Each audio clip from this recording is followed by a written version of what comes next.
Considering that everything under the sun needs its own cinematic universe nowadays, I'm still waiting to see an origin story about the evil lamp. I would pay to see that.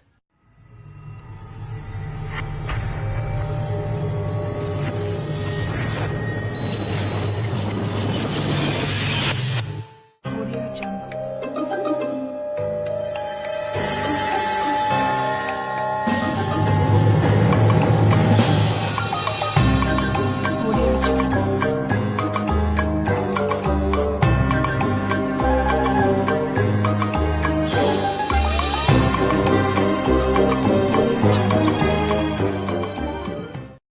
Amityville 2, The Possession, tells the tragic and disturbing story of the DeFeo family who lived in the Amityville house before the Lutzes, except it's not about the DeFeo family, it's about the Montellis, and it's not a true story.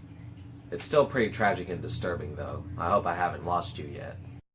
Now, I'd like to say right out the gate, Amityville 2 is the only film in this entire franchise that I've seen and actually liked.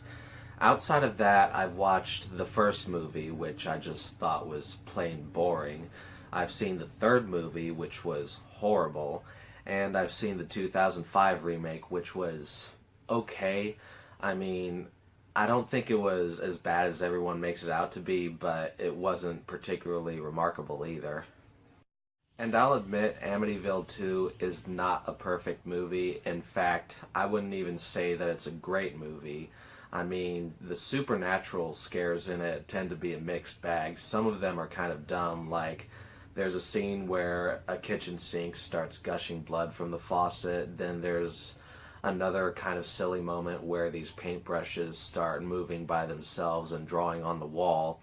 But there are a couple of other moments that are genuinely creepy and unnerving, like when one guy goes into the basement of the house and looks into this crawl space, he sees an arm sticking out of the wall that just starts moving upwards slowly. Moments like that are pretty damn creepy, to say the least. However, the thing that makes this film stand out to me among the rest of the series is the characters that are in it, which I know I might start sounding like a broken record here. I know that I mentioned the characters of Aliens, but it still rings true with this movie. Not only are the Montellis more interesting than the haunted house they're living in, but they are the source of some of the deeper horror that comes from this movie. Honestly, I can understand why they didn't keep the DeFeo name in this movie for the family, because it would have been a lot of disrespect for the dead. This film features a very flawed family dynamic which touches on issues of abuse and trauma and even incest, and ultimately it's a lot scarier than any kind of haunted house could offer. I would say the greatest villain in the movie is the father of the Montelli family. Honestly, the oldest son, who, spoiler alert, ends up massacring the family, didn't even need these ghosts and demons tampering with his mind, because his father is the biggest demon on his back. I mean, he's just extremely unlikable, very quick to anger. Whenever the ghosts or demons start doing something crazy, he immediately blames somebody in the house for it. And there's really nothing over the top about his performance either. He does feel like the kind of person you could meet in real life, if you're ever unlucky enough.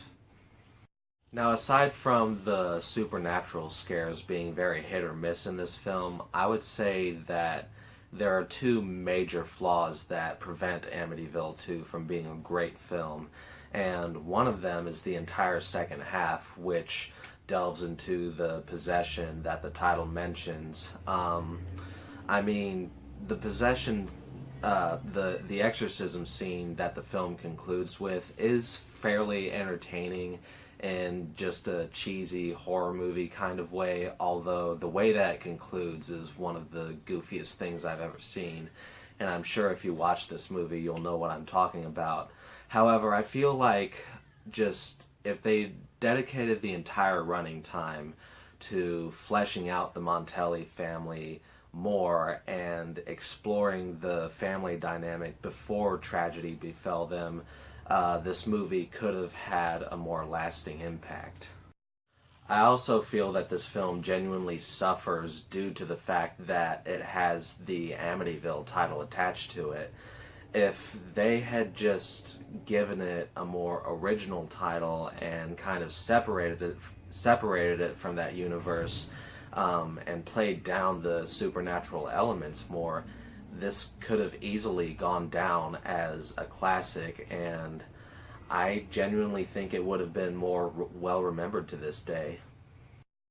With all that being said, I still very much like this movie, and I would say if you're interested in seeing an Amityville film that doesn't drag its feet and features a more interesting and tragic family dynamic, then Amityville 2: The Possession does come recommended.